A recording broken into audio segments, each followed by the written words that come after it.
Hi అండి. అందరికీ నమస్కారం. Welcome back to Ishika Reddy talks. మన ఛానెల్‌ని ఫస్ట్ టైమ్ చూస్తున్నట్టుగా అయితే ప్లీజ్ సబ్స్క్రైబ్ చేసుకోండి. అబద్ధం అనేది ఈ ప్రపంచంలో ప్రతి మనిషి తన జీవితంలో ఏదో ఒక విషయంలో చెప్తాడు. కానీ అబద్ధం చెప్పడం వలన కలిగే అనర్థాలు కూడా చాలానే ఉన్నాయి. అందుకే అబద్ధం చెప్పి అన్ని అనర్థాలకు కారణమయ్యే బదులు నిజం చెప్పి సంతోషంగా ఉండడం ఉత్తమం. అబద్ధం మనం చెప్పిన ఆ ఒక్క క్షణం ప్రశాంతతని ఇస్తుంది కావచ్చు. కానీ నిజం చెప్పడానికి కష్టమైనా అది మనకి జీవితాంతం ప్రశాంతతని ఇస్తుంది. మనం ఆడే అబద్ధం ఇతరుల జీవితంలో ఊహించని మలుపుకి దారి తీస్తే, ఇప్పుడు నేను మీకు చెప్పబోయే నా ఈ కథ అలాంటిదే.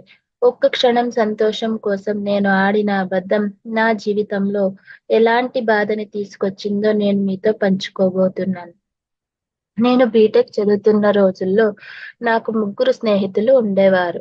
నేను ఎక్కువగా ఆ ముగ్గురితోనే ఉండేవాడిని. వారితోనే కాలేజ్‌కి వెళ్ళడం, రావడం చేసేవాడిని. ప్రతి ఒక్కటి వారితోనే పంచుకునేవాడిని. నా స్నేహితులందరితో కూడా నేను ఆ ముగ్గురిని ఎక్కువగా నమ్మేవాడిని. అంతేకాకుండా మా కాలేజ్‌లో నాకు ఒక అమ్మాయి అంటే చాలా ఇష్టం. ఆ అమ్మాయి పేరు రక్ష.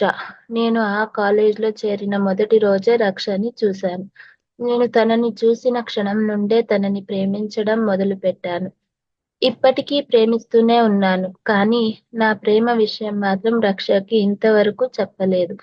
కారణం రక్ష నన్ను ఒక మంచి స్నేహితుడిగా భావిస్తోంది. ఇప్పుడు నేను తనని ప్రేమిస్తున్న విషయం చెప్తే రక్ష తన స్నేహాన్ని తప్పుగా అర్థం చేసుకున్నానని ఎక్కడ బాధపడుతుందో అని, నాతో మాట్లాడడం ఎక్కడ మానేస్తుందో అని, తనని బాధ పెట్టడం ఇష్టం లేక ప్రేమికుడిలా కాకపోయినా ఒక మంచి స్నేహితుడిలా అయినా ఉందామని చెప్పలేదు. నా స్నేహితులు ముగ్గురికి కూడా నా ప్రేమ విషయం తెలుసు. అది అలా ఉండగా బీటెక్ 4వ సంవత్సరం రానే వచ్చింది. రక్షకి నాకు మధ్య స్నేహం ఇంకా పెరిగి మేమిద్దరం చాలా దగ్గరయ్యాం. అది గమనించిన నా స్నేహితులు నాతో రక్ష కూడా నన్ను ప్రేమిస్తుందని, అందుకే నాతో అంత స్నేహితంగా ఉంటుందని చెప్పారు. ఇక మిగిలింది ఒక్క సంవత్సరం మాత్రమే. ఇప్పుడు కూడా నేను నా ప్రేమ విషయం చెప్పకపోతే తనని కోల్పోయి చాలా బాధపడాల్సి వస్తుంది అని వెంటనే వెళ్లి రక్షకి నా ప్రేమ విషయం చెప్పమన్నారు. నేను కూడా ఏమీ ఆలోచించకుండా నా స్నేహితులు చెప్పింది విని రక్ష దగ్గరికి వెళ్లి నా ప్రేమ విషయం చెప్పాను. కానీ ఇక్కడ నేను మొదట్లో అనుకున్నదే నిజమయింది. రక్ష నన్ను ప్రేమించడం లేదు. నన్ను ఓ మంచి స్నేహితుడుగానే భావిస్తోంది. ఇక చేసేది ఏమీ లేక తిరిగి నా స్నేహితుల దగ్గరికి వచ్చాను. అప్పటికే నా స్నేహితులు రక్ష కూడా నన్ను ప్రేమిస్తుంది అనే నమ్మకంతోనే ఉన్నారు. వారికి రక్ష నన్ను ప్రేమించడం లేదని చెప్పలేక, చెప్తే స్నేహితుల ముందు నా పరువు పోతుందేమో అని ఆలోచించి వారికి రక్ష కూడా నన్ను ప్రేమిస్తుందని ఆ ఒక్క క్షణం సంతోషం, ప్రశాంతత కోసం అబద్ధం చెప్పాను. ఇక మా ప్రేమ విషయం నా స్నేహితుల ద్వారా కాలేజ్ మొత్తం తెలిసింది. అంతేకాకుండా మా కాలేజ్‌లోనే రక్ష వాళ్ళ బంధువుల అమ్మాయి కూడా చదువుతుండడంతో తనకి కూడా ఈ విషయం తెలిసింది. ఆ అమ్మాయి రక్ష ఎవరినో ప్రేమిస్తుంది అని తన ఇంట్లో వాళ్ళకి చెప్పేసింది. వారు రక్షకి బంధువులే కావడం వలన ఆ విషయం రక్ష వాళ్ళ ఇంట్లో కూడా అందరికీ తెలిసింది.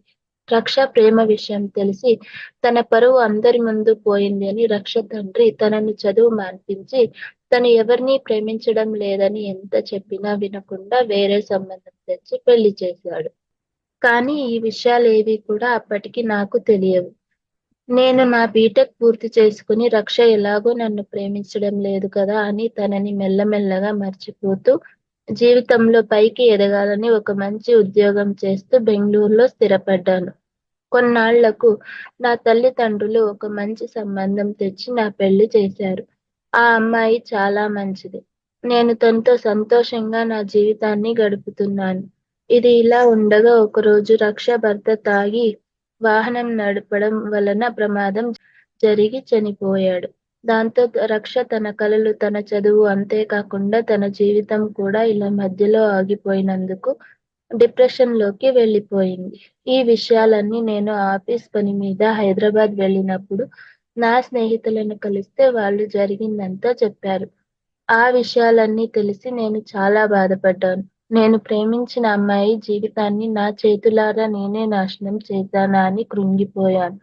వెంటనే వెళ్లి రక్షని కలవడానికి ప్రయత్నించాను. కానీ కుదరలేదు. చేసేది ఏమీ లేక బెంగుళూరు తిరిగి వెళ్ళిపోయాను. కానీ నా వల్లే రక్ష జీవితం ఇలా అయిందన్న బాధ నన్ను వెంటాడుతూ ఉంటుంది. అంతేకాకుండా నేను చేసిన తప్పుకు జీవితాంతం పశ్చాత్తాపపడుతూనే ఉంటాను. ఇలా నా జీవితంలో నేను క్షణకాల సంతోషం, ప్రశాంతత కోసం చెప్పిన అబద్ధం మరొకరి జీవితంలో ఆడుకోవడమే కాకుండా జీవితాంతం భరించలేని బాధని కూడా నాకు ఇచ్చింది. మనం మన జీవితంలో అబద్ధం ఆడాల్సి వస్తే అది 10 మందికి ఉపయోగపడేలా ఉండాలి కానీ మరొకరి జీవితంలో ఆడుకునేలా మాత్రం కాదు. ఇట్లు వివేక్.